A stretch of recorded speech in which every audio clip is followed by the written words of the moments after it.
Bismillahirrahmanirrahim. Alhamdulillah Rabbil Alameen. Salatu wassalamu ala Rasulullah wa ala alihi wa sahbihi ajma'in. Amma ba'd. Moving forward, bi'idhnillahi ta'ala, we have a few hadiths left in Kitabul Ayman.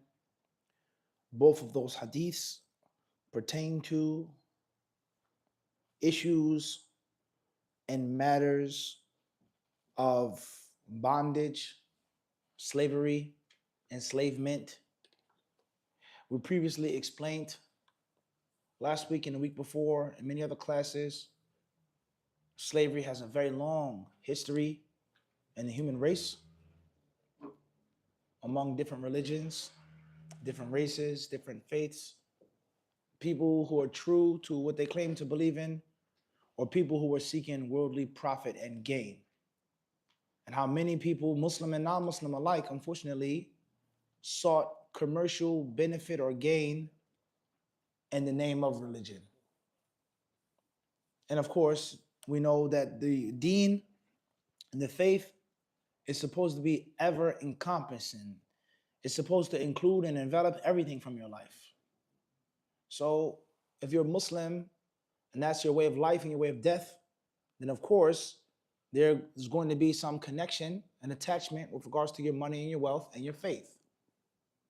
Versus someone who doesn't have that attachment to the religion, that devotion to the religion, that practice of the religion, and then they find an opportunity in enslaving, capturing, etc., to a slave or a captive, and then justifying it and numbing their guilt and their conscience by God ordained it, God allowed it, God wanted it to be this way, so on and so forth.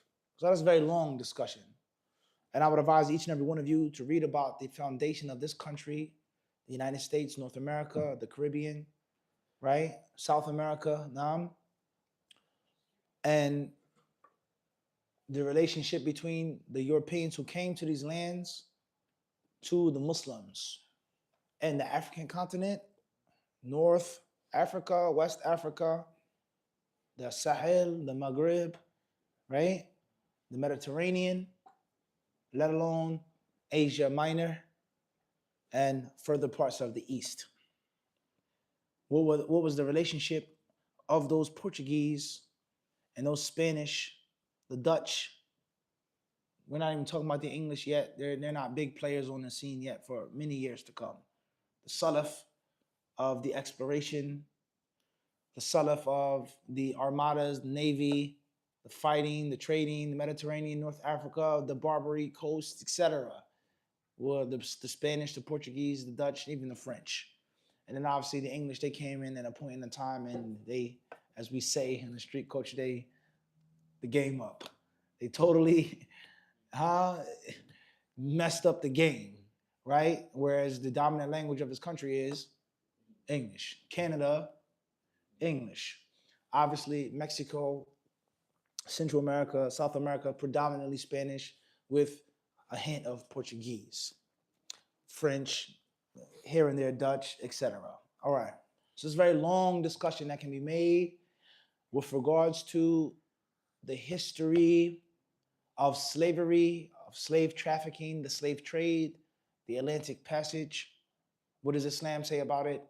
What does Catholicism say about it? What does Protestantism say about it?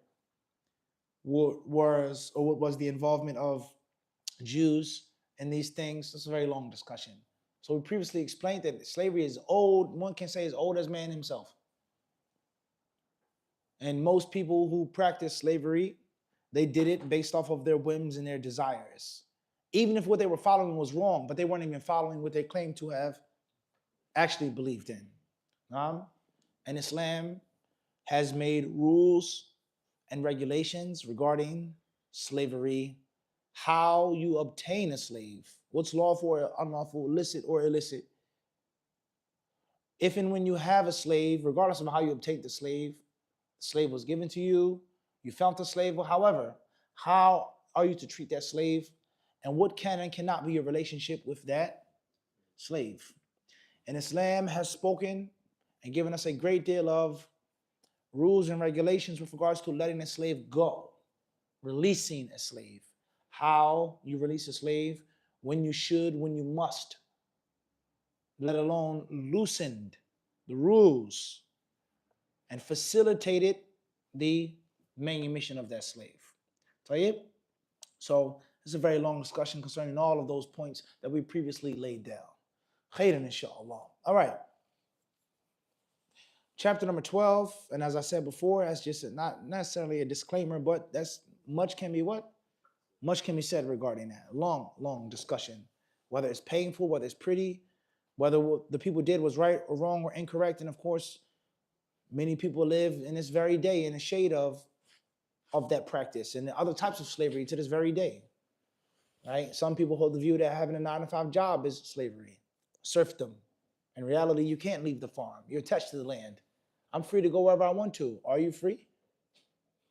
Your car note, your mortgage, your health, dentist, seeing the dentist, how much it costs for the dentist to clean your teeth, consumerism, brand names, clothes, etc. That's a long discussion, right? Human trafficking, sex shops, sex slaves, okay? The concept of the ethics in business. How long, how many hours are these people working in this factory? What are their rights? One of the hallmarks of Western civilization for sure is the Industrial Revolution. And this was one of the key ingredients behind the United States, North America becoming a superpower, along with other countries that were a part of the Industrial Revolution as well. But just talking about North America. So if that's one of their highlighting points, one of their milestones in society, what pain and suffering came along with the establishment of that milestone?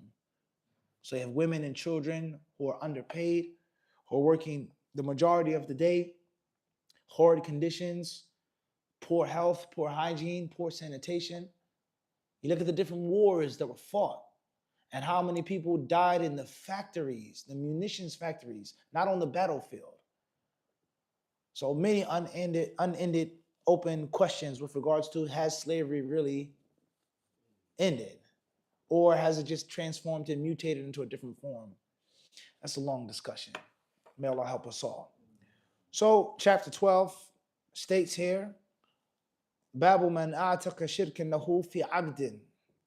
حديث عبد الله بن عمر رضي الله عنهما أن رسول الله صلى الله عليه وسلم قال من أعتق شركا له في عبد فكان له مال يبلغ ثمن العبد قوم العبد قيمة عدل فأعطى شركائه حصصهم وعتق عليه وإلا فقد عتق منهما عتق.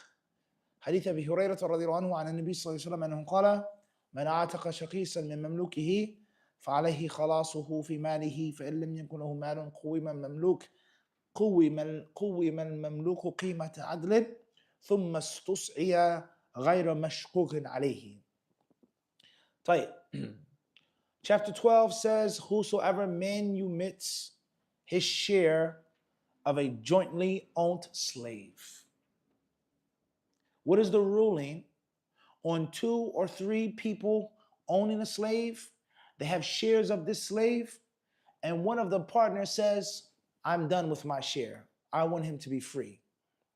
But I don't have full custody of this slave, of this servant, of this serf. But as far as what he owes me, what he's to do for me, him working and toiling for me, I'm done.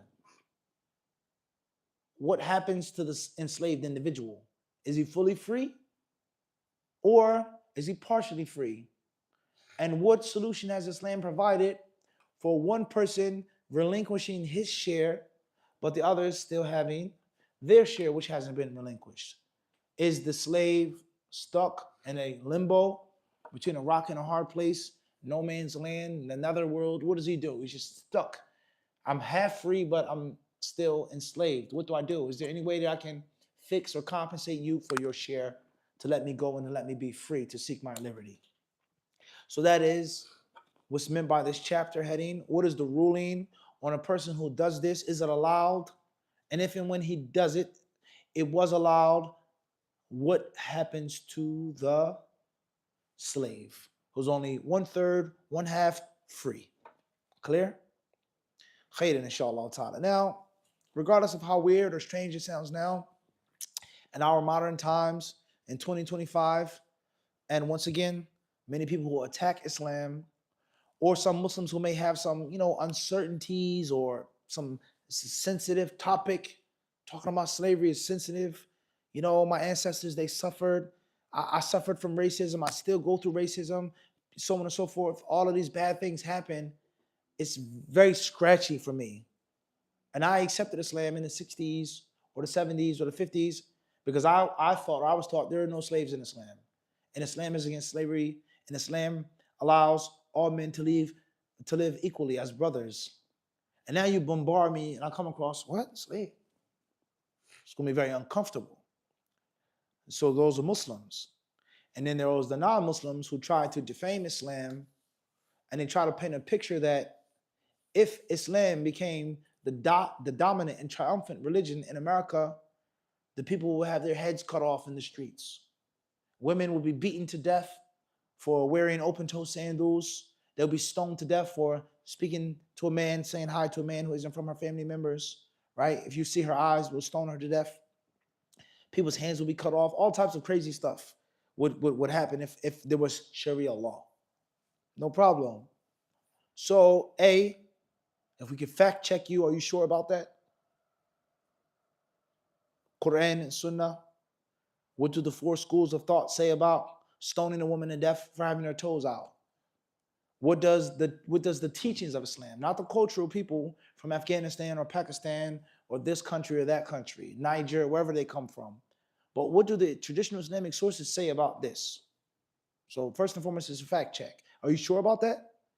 Secondly, let's ask ourselves the question, is this specific to Islam? Or the religions you claim to believe in and follow, what does it say about men and women being equal and black African slaves? What does it say about Persians? What does it say about people who come from this part? Let's talk about your history. Because you don't realize you don't live in a Christian society. It's not a Catholic society. This is a godless society. And the norms of working, going to school, freedom of movement, they aren't based off of religion being different than Islam. They're based off of worldly, secular reforms. And the people who brought those reforms had to fight tooth and nail against the traditional Catholics, Jews, etc. Hence, the world that you have today, you can make this money, spend this money, you can go to college, you can that's not the Catholic way either. And if it was according to the original pure Catholic teachings, you would be stoned to death for having a boyfriend or having a girlfriend. You'll be placed upon a stake for wearing that on your shirt, burnt to death. You'll be thrown in the water. If she's a witch, then she'll drown. Or will she float? Which of the two? How did they prove that she was or wasn't a witch? They threw her in water, deep water. If she began to drown, then that means what? That she wasn't a witch. And if she just floated or could swim really well, then the water rejected her. Obviously, if she's starting to drown, she's so deep, she's going to die before they can pull her out to prove her innocence. So the moral of the story is you don't live in a Christian world. So you should be against Sharia law. And you should also be against papal law or Talmudic law. Right? What do the scriptures say? The Hindu scriptures. What do they say about a widow or a woman or this or that? The Brahmins, the castes that are ordained by the gods. That's not according to your religion. So you can be against our religion, no problem. But you can't just be against one religion thinking that this is the only thing that will take away your freedom of dress, freedom of etc. No. But according to the pure teachings of your claimed faith, those things would also be what? And there will be wars, there will be enslavement, there will be beating of women and disciplining of women. It exists. So you have to figure out what you want to do. And that's why we have step 3, which is fundamentalism. Person says he's a Christian or Catholic or even a Muslim, but reformed. Things have been reformed. There was no longer, even though it's clearly in the scripture, but we don't act upon it anymore. The Council of Trent, right? these people met. They discussed the scripture and then they just, we don't have to. So being a fundamentalist, in other words, in another person's definition, is being a pure Catholic or pure Muslim. How you're living and practicing, walking and talking, in another person's tongue, it's not modern or reformed. That would be fake, fraudulent, counterfeit, watered down, stripped of any essence and meaning. So when people talk about Sharia law, you have to, first fact check them. Where does it state in the Sharia law that anyone who does this gets thrown off a bridge? Where does it say that? Simple fact check. Number two, what does the faith that you claim to have say about it? And if it says the same thing, then you've proven to us you have an ulterior motive and agenda against Islam. And number three, you're either going to be godless or you're going to acknowledge the fact that man has the ability to change and alter the religion of God according to his whims, according to the time and the place. And maybe that's acceptable, maybe that's rejected, maybe that's not so bad, but just you have to accept that. And another 50 years, time will come in which, and another 100 years, time will come, so on and so forth. So it's an abomination for a person to be homosexual and Christian. But nowadays, you're welcome and accepted in the church. So these are things that are very important upon any critical discussion. If Islam is guilty of enslaving people, then so is, if you want to get technical, if you really want to, let's deal with the facts now. Okay? Tayyib. Not going to take too much more time, but you'll be shocked if you look at the Pope's involvement of the Gold Coast West African slave trade and how he had decided in the creed once is that all Muslims or Africans, that were caught, captured, traded, sold, or bought, specifically from certain countries, let's say Senegal, for example, had to be sent to Europe first. Spain, Portugal, France had to be sent there first. They had to be re-educated, re-indoctrinated, re-Christianized before they could make that long, arduous journey across the Atlantic Ocean out of fear that they would take Islam from West Africa and to the New World. And the only reason why Columbus went to the New World was to fight Islam and to fight the Muslims. He wasn't looking for gold and spices. That's a lie. He wasn't looking for cumin and curry to preserve meat. That's a bold-faced lie. His mission from beginning to end was religious and spiritual. Of course, there are worldly benefits included, as we just stated. His patrons, donors, those who gave him the money and the ships and the legal authority to go and to conquer the Taino people were people of religion and faith. That was at the core of everything. So the last thing they wanted to do was to allow their arch enemies and nemesis to be in the New World. So just think about that now. The slave is taken from Africa, sent to Europe, then sent to what? To the New World, to work and to labor and to toil. It's a very long discussion. So if you want to talk about religious involvement in slavery and the slave trade, then we have to what? Let's talk about it now. Let's lay all of the facts on the table. And let's make a comparison with truth, with honesty, with justice, and let's see what result we come out with. Let's see. Now, okay. Tayyib. So the first hadith is hadith number 1082. It's narrated by Abdullah bin Umar radiallahu anhuma.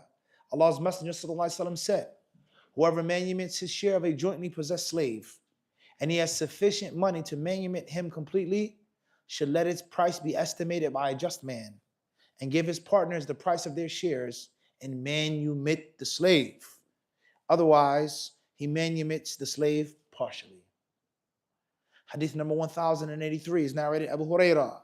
The Prophet ﷺ said, whoever manumits his share of a jointly possessed slave, it is imperative for him to get that slave manumitted completely by paying the remaining price. And if it does not have sufficient money to manumit him, then the price of the slave should be estimated justly. Work and earn and he, the slave, is to be allowed to work and earn that amount, will manumit him without overburdening him. So two hadiths. If and when a person relinquishes his share, the slave should be what? Freed. But what about the obligations or rights of the other joint partners, is that to be ignored and neglected? But some ways to be made for them to be compensated. Everybody clear on this or not? Whether you like it or not, agree or disagree, you can see essentially is that it's looking out for how many parties? 3. The one who says my share is free, that's accepted from him, the actual himself, and of course, everybody clear on this or not? If someone's property is taken away from them unjustly without a sufficient convincing explanation, that's going to cause a great deal of resentment, hate, and scorn. And as we said last week, that is exactly what happened after the Civil War. And unfortunately, those manumitted slaves were going to be for sure the brunt of any type of violence, discrimination, hatred, scorn, malice of those defeated, wounded, maimed, widowed, orphaned Southern Confederates. And that's exactly what happened. So one can say that the Union Army, the North, regardless of their reason of fighting the South, which surely just wasn't slavery, Abraham Lincoln was an infamous racist. And if you look at some of his edicts and anecdotes, what he said about blacks in America, where they should go, how they should be treated, you'd be appalled. And he's another example of a heralded hero, iconically worshipped for being a man of civil rights and equality, etc. Just like Gandhi, he was a horrible racist. Political, economic reasons behind the war, the secession of the states. Not just we're fighting this war, we're going to lose, as he said, our noblest of sons for these blacks. That wasn't the reason why they fought. All right? But that's the lie that's told to you in the schools and the history books, okay? Unfortunately.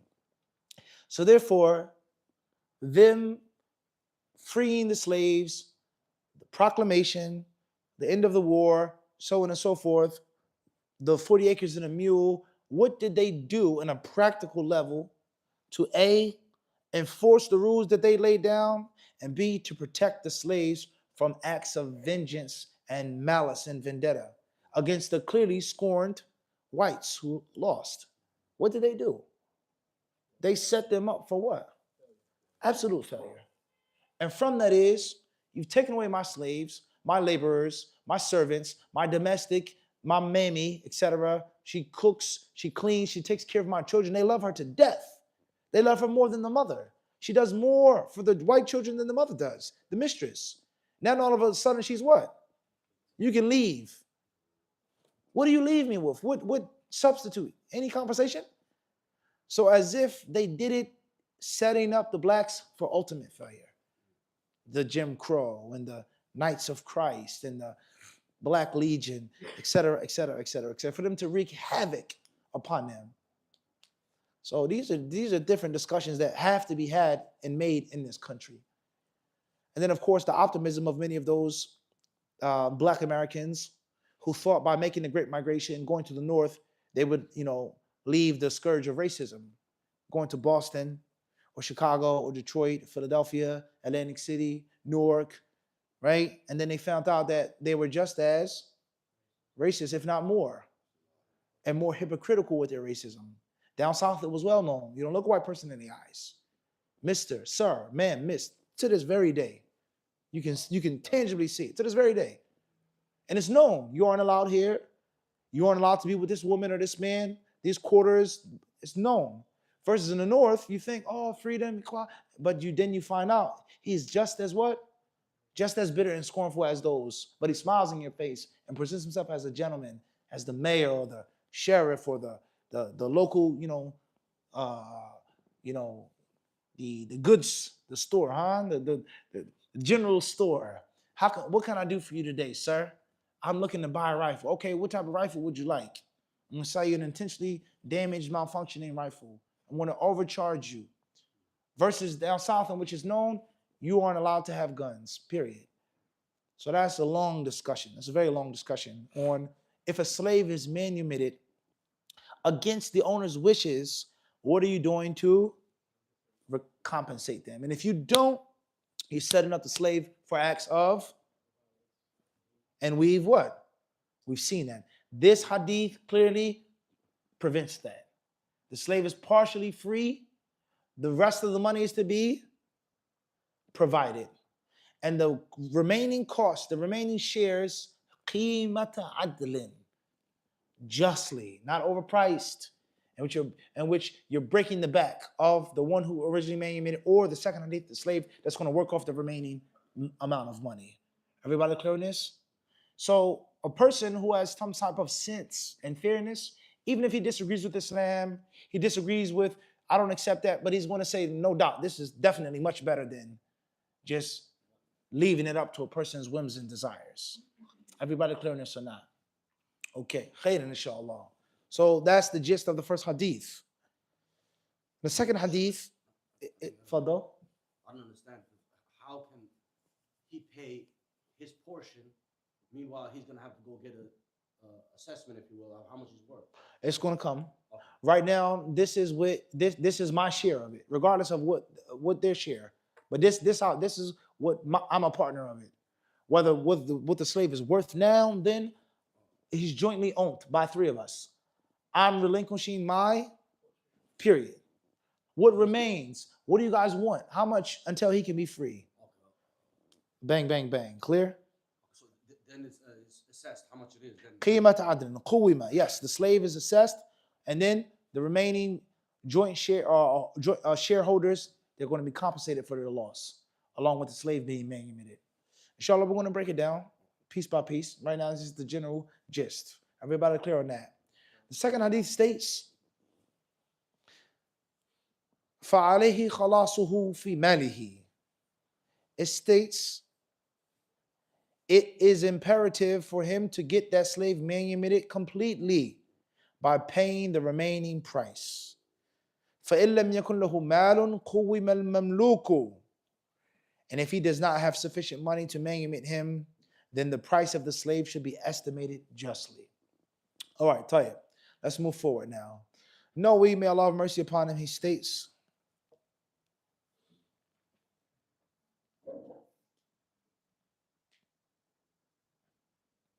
concerning this chapter,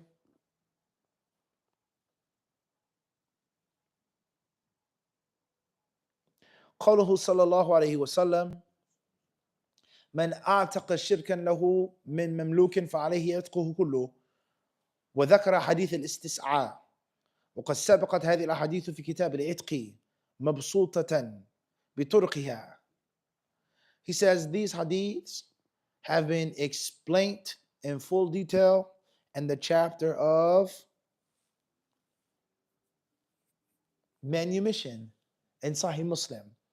We said last week, the week before last, what did we say, Harun? Is that Uloomul Marjan doesn't what? Doesn't have a what? Chapter of what? Of manumission. All right, Tayyip.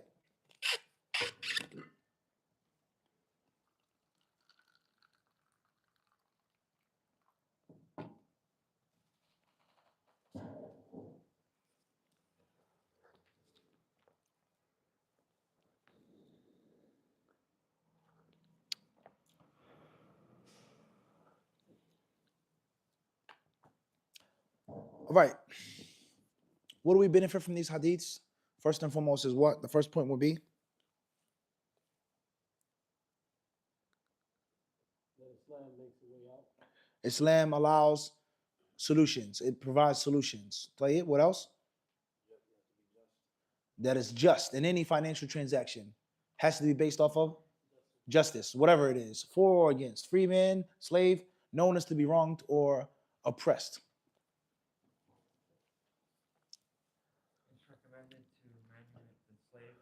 It's recommended in general. The general rule is to manumit the slave in general. And of course, there are times in which it is imperative, obligatory to manumit the slave. Tayyip, anything else?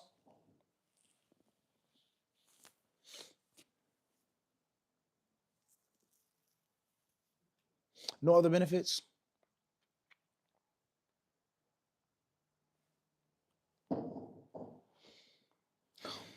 The permissibility of having a slave. The permissibility of having sharika, partnerships. Anything which is a means of wealth or value can be shared. What are the rules of the sharika? Some of them have been explained, some of them have not. Tell you what else?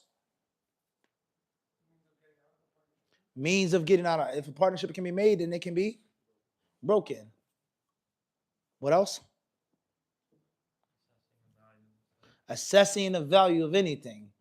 If the exact amount cannot be reached, then there is estimation and estimation. So guesstimating is lawful in Islam in certain situations. Very good. And that applies to a million things.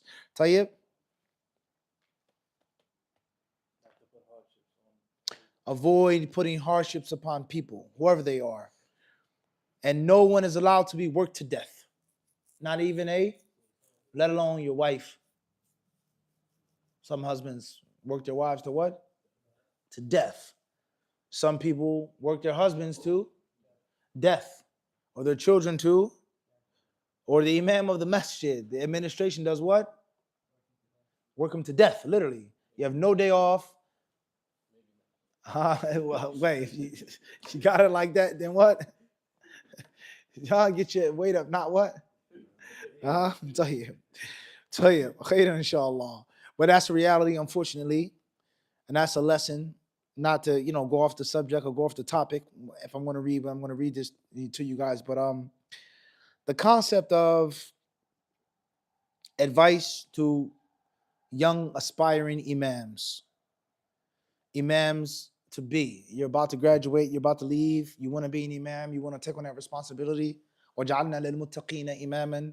The dua in the Quran for Allah to make the Ibadur Rahman, the servants of Ar-Rahman, to be leaders for the muttaqun. What greater honor than you being a spiritual guide, you influencing others to practice the deen, to learn the deen. What honor is better than that? However, like all things in this world, when man touches them, they become dirty and defiled, like snow. When the snow falls down, it's beautiful. White, it's pristine, it's fluffy. You see the crystals, right? But then car exhaust, car tires, a man uses the bathroom in the dirt and then things get what? The snow is like, ugh. It's like unsightly even to look at it. A snowstorm in the city. Is this not the case? Man has touched what was originally beautiful. So the imam, being the imam of the masjid, the lights are on, the water is running. There's administration, there's a board, there are board members, chair members, so on and so forth. So is the imam an employee of the masjid? Is the imam, the judge, jury, the plaintiff, is he everything in the masjid? I do everything, the finances, the money, I take care of everything. Or is there the duality of imam and administration? Who has the higher hand? And is the imam the employee of the masjid or the center? Now, many people have different feelings and opinions about this. Some people say the imam should have full control over everything, period. Others say the exact opposite. The imam shouldn't have what? No control. And he should be in this place as if he is under contract. This is the job requirement. This is what you're asked to do. This is what you will not do. This is when you're required to come and go. This is what we provide. We compensate for you, your money, your vacation, and then that's it. And the danger of having someone coming along and monopolizing an establishment and an organization. What happens if he gets fired or if he quits? Then he has the deed. Then everything is in his name. There will be what? Chaos. Or is the imam an employee? Yes. A part of this organization. It's a firm, nonprofit. This is an organization. But we don't treat him with that type of scorn and contempt. He knows he's an employee. Obviously, we pay him every week or every 2 weeks. We don't have to keep what? Saying it to him in his face. Let alone the fact that he's supposed to be the one leading us to Jannah. He's the man that we send our sons to learn how to respect and obey us, the parents. He's the one teaching our children how to be dutiful to us. How can we not hold him in high esteem? So yes, he's an employee of the organization, but at the same time, he's a person of knowledge. He's a spiritual guide.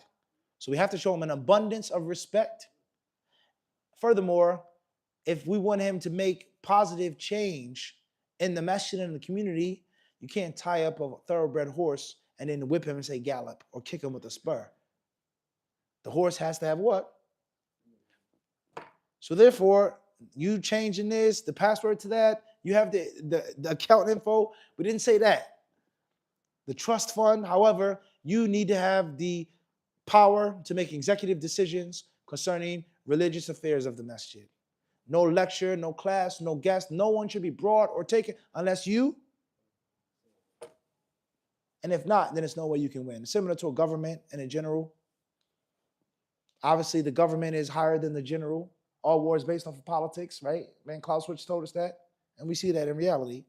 But if you want the general to win on the battlefield, he has to have some what? At least some slack on the rope, the tether. The tether is there, but at least somewhat. It can't be, I need a little bit of what? To maneuver, to make decisions.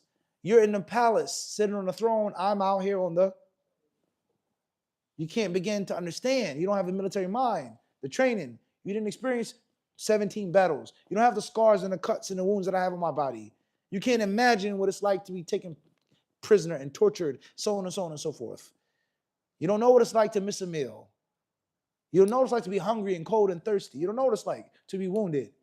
So you can't even begin to fathom what I have to deal with on the. But at the same time, I can't make decisions, broad decisions, which go against the political goals and aims, let alone you're asking for too much tether. So a balance. So what is the discussion here? My advice to any aspiring imam, anyone who's a student of knowledge who wants to be an imam and he has to deal with an administration or a community is A, don't allow yourself to become a slave. That's number one.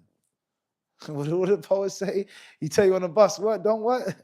Don't get clear warning. It's very possible for it to happen to you. I'm telling you right now, when you go up there, don't what? Don't allow yourself. Because once you get taken, once you get your manhood took, that's what? You'll never be the same. And obviously, that's a long discussion. Ibn al-Qayyim, may Allah have mercy upon him, he makes a detailed discussion on the hadith, فَقْتُلُ الْفَاعِلَ وَالْمَفْعُولَ بِهِ, about he who does sodomy, a bugger, as they say, our brothers in the UK. He who commits buggery, وَلِيَذُ بِاللَّهِ, right? That the bugger is to be killed and the bugged. مَفْعُول بِهِ. The doer of the action and the one whom the action was what? Was done to. They both face capital punishment. Men committing homosexuality, sodomy, capital punishment. All right, we understand about the man who committed the buggery, the bugger. But what's the sin and what's the crime of the bugged? Tell you, what's his sin? What's his crime? Maybe he didn't allow it. Maybe one man forced himself upon him. Maybe he raped him. Right or wrong, it happens. Ibn al-Qayyim, he says, is that this Ibn al-Qayyim's speech, he says that the man who's been sodomized will never, ever be straight afterwards. He'll never, ever amount or be anything positive after that act was done to him. His everything was what? Stripped from him. Henceforth, he should be. The moral of the story is, I'm trying to prove one point. And that point is, once you become a slave and someone owns you and captures you, even if you try to fight back afterwards, so that's the first step, is don't allow any administration to enslave you. That's number one. These are my obligations. This you would expect from me. You can't go to any other masjid. You can't speak nowhere else. You can't do it. Nope. Sorry. But we're going to pay you this. We're going to Jazakallah khairan. Not, oh, I'm going to do it and I'm going to change afterwards or I'm going to soften them up. No. Don't allow them to violate you. This contract is clearly a violation of human rights. You don't have a day off of sick. You don't. And we expect this and you have to, la abadan. No. So that's the first piece of advice. Number two, practice makes perfect. Practice makes perfect. Speaking, leading, doing a ruqyah, whatever, you're only going to be good if you practice. So if you come from school, green, you have no practice, you have no experience, You get your first record deal without a demo tape, without no radio exposure, no mixtape exposure. In most cases, Jay Jerkin is going to what? Huh? All right? Nah, Mulazim, we took it there. Nah. He said the Honda Civic, the new joint. All right? Those who know. Those who don't know, don't know. So if you allow them to jerk you, that's done. Number two, if you have nothing out there and they know that, and they know that you're hungry and thirsty, you're right from Medina, your wife has been complaining, not having no money overseas, she misses her family, the kids are sick, we haven't seen a real dentist in 10 years. So it's important for you to have exposure. And it's important for different masters and centers to know you and to want you. That way, you clearly tell them that I have. But if someone knows that you don't have any options, very simple. Rather, they'll go to your wife. They'll go to her. They'll sit her in the musalla. Assalamu alaikum, sister. Welcome to our community. Alhamdulillah. My husband didn't sign a contract yet. Here, have some food. We want to take you shopping, so on and so forth.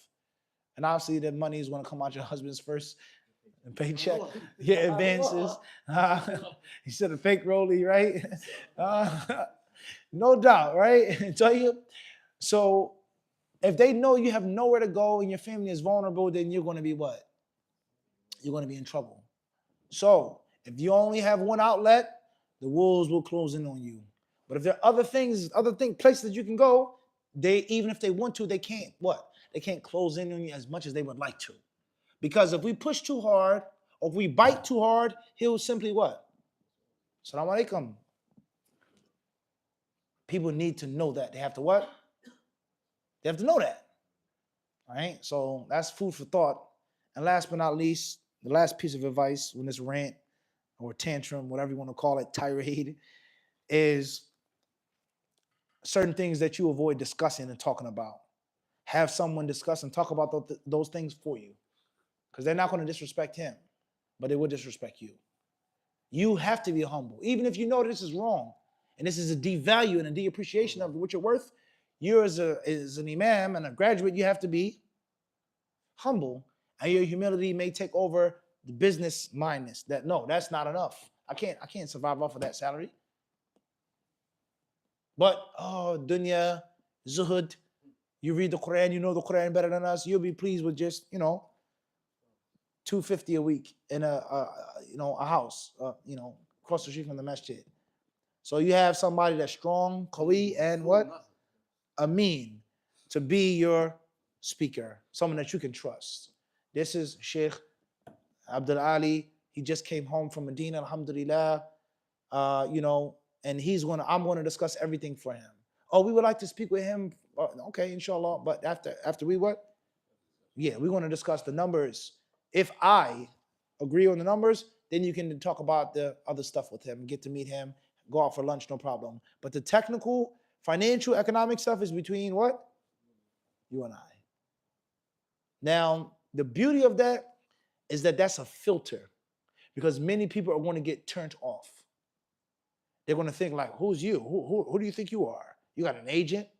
You're too good to talk to us? And if a person has that attitude, then in most cases, they're already suspect, or I'm saying you get dodgy. A little dodgy, to say the what? Who will find a problem with that? Someone who doesn't have that ulterior motive. Okay, no problem. No problem. When can we talk? When can we discuss? When can we talk about the figures? We want them to come, and we're willing to do what? Whatever it takes to bring Abdul Ali to our center as the full-time imam. Period. In the discussion. So it's very important to learn how to weed people out and how to sift through people. Sifter.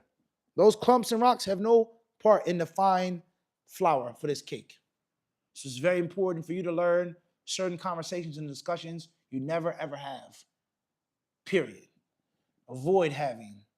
As they say, don't be in the same room with this person alone, because they're smarter, got the gift of gab. They'll have you agree to something that you don't even realize. Huh? Is that what you're publishing? Right? Not everything. And if you do that, I'm a what? Exactly. Exactly. Tayyib, may Allah make it easy. Sorry for the brothers who don't understand what we're saying right now. speaking in codes. We have an encrypted language. Nah, different proverbial jokes that we make. Only certain people, Nafis, know about. Ahmed, way before your time. Yeah, this was before the era of, the homo thugs and stuff. Allahumma musta'an. Tayyib, khairan inshallah. All right. The last chapter, chapter number 13, and this is the last chapter of Kitab al-Iman before we go into al-Qasama. Author says, Babu Jawazi Bay al-Mudabbar, Hadith Jabir, أن رجلا من الأنصار دبر مملوكا له ولم يكن له مال غيره فبلغ النبي صلى الله عليه وسلم فقال من يشتري مني فاشتراه نعيم بن النجام أو النحام ب800 dirham. So it states, it is allowed to sell a mudabbar slave, i.e., a slave who was promised by his master to be manumitted after the master's death. It is lawful to sell a slave who has a promise of manumission. The master passes away, he dies, he is inherited, just the bondage move forward to the next owner. Not mandatory to free or manumit that slave or that enslaved individual, but he can be what? Sold, meaning someone else doing what? Buying out a debt. Everybody clear on this or not so far? So, a slave in Islam, there are different types and there are different levels of bondage and slavery. One of them is that which is called al-mukatab. And the mukatab is he who is what? فَكَاتِبُوهُمْ إِنْ عَلِمْتُمْ فِيهِمْ خَيْرًا وَآتُوا مِنْ مَالِ اللَّهِ الَّذِي آتَاكُمْ وَلَا تُكْرِهُوا على البغاء تحصنا لتبتغوا عرض الحياة الدنيا. What chapter? Hey, what chapter? Which is number what? Jazakallah khairan. All right, so Allah subhanahu wa ta'ala, he talks about the type of slave who is mukatab. And mukatab is he who wishes to buy and then purchase his what? His freedom. He's working on the side. I have jobs on the side to pay off and for me to be totally free. Perfect. Another type of slave is a slave which is called mudabbar. Like dubur, back. Mudabbar is someone who is a slave and was promised what? Manumission, freedom by who and when? What happened? Okay. If and when or when I die, what happens? He is now called a what? Mudabbar. What happens to him when the owner dies or the master dies?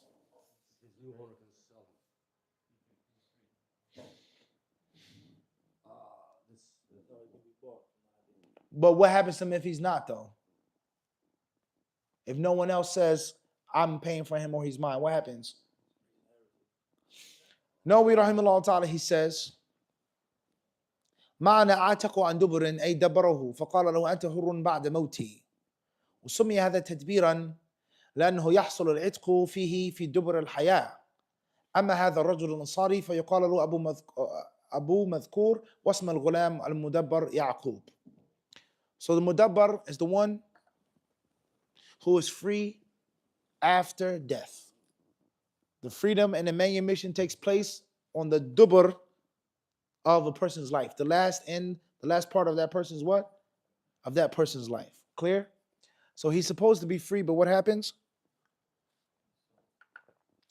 Sold, bought, etc. Now, the question is, before we go this far, what justification in the modern world can a person make for slavery in Islam, for slavery to be allowed in Islam? A religion that's supposed to be based off of mercy, in which the people are supposed to be equal, treated fairly, and the ultimate slavery and servitude is supposed to be for Allah, the creator, the owner of the heavens and the earth. Right? What would there be, what possible discussion or justification would there be for a slave being held or bought or sold or gifted, even to be freed in Islam? What would you say to a non-Muslim? or a new Muslim. I read in the Quran it's slaves. How? What do you mean you guys allow slaves? How is that even humane? What justification will be made? The slaves have rights, much more rights than you. So first and foremost is you would say it's a different type of slavery. But obviously you have to agree that there's some type of. So you're saying is that it's not what you're used to, what you saw, what you heard, or what you felt. It's different. So what will be the first step? The first step will be to remove it totally. But that clearly won't go with the teachings of what? Quran and Sunnah. Ask a question really quick, and it's just a hypothetical question. For a ruler of a Muslim country to abolish slavery, does that necessitate apostasy?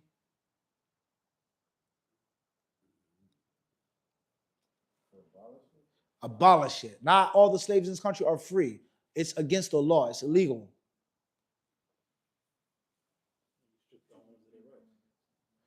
I'll pay for it. No problem. Everybody will be compensated. But we now have new laws. Slavery is prohibited. Anyone caught with a slave buying, selling, trading was going to be punished by law. Would that necessitate apostasy? That's the question. He's not saying it's haram. He's just saying it's what? Illegal.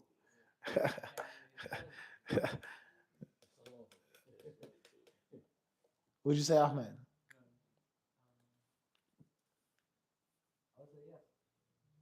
It means he's a kafir. All right, let's make another example. Another example. It is unlawful to get married in this country to a woman who's under the age of 21. 19, 18, 7, haram. You're going to be punished. What it's called, statutory rape, whatever. She has to be 21 and older to get married. What will be the ruling on that? And a supposed Islamic country, Islamic legal system.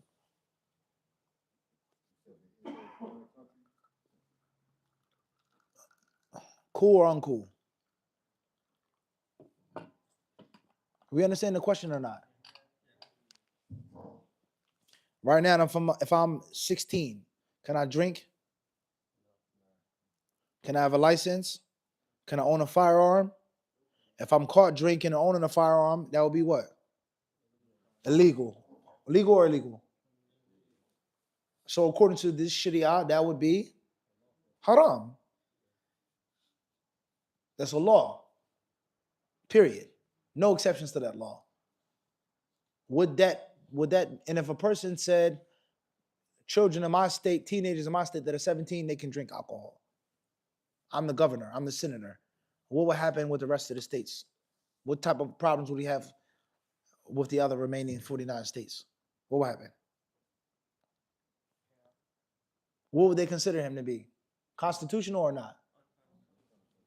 On what? You've left the fold of what? Of the Sharia, which is the, and then of course there are bylaws, ordinances that trickle down, but the kitab would be the what? The letter of, or the what? What would it be? What is the ultimate source? The sacred source of law of this country is the what? Constitution. So something being unconstitutional, we argue, we differ, we debate, versus this is clearly in violation of what's agreed upon. So that's one question. Secondly, you can't necessarily get rid of it. The next best thing to do would be to do what? As you try to do, which is to lessen the blow. I understand it's painful, it's this and that, but it isn't what you think. Absolutely. Even some things there has to be shared, just with the name of slavery. Period. If not, what Nafis said, slaves have rights. That's not getting rid of the problem, but for sure it is partially what? Minimizing it. Slaves have rights. It isn't just an open door in which you can do whatever you want and how you want to a person that you claim you have enslaved. What else would you say though? Why has Islam even allowed slavery though?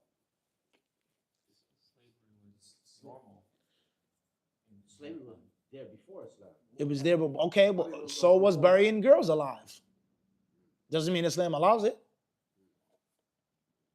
Saying that your mother is like your back doesn't mean that it's what? Allowed.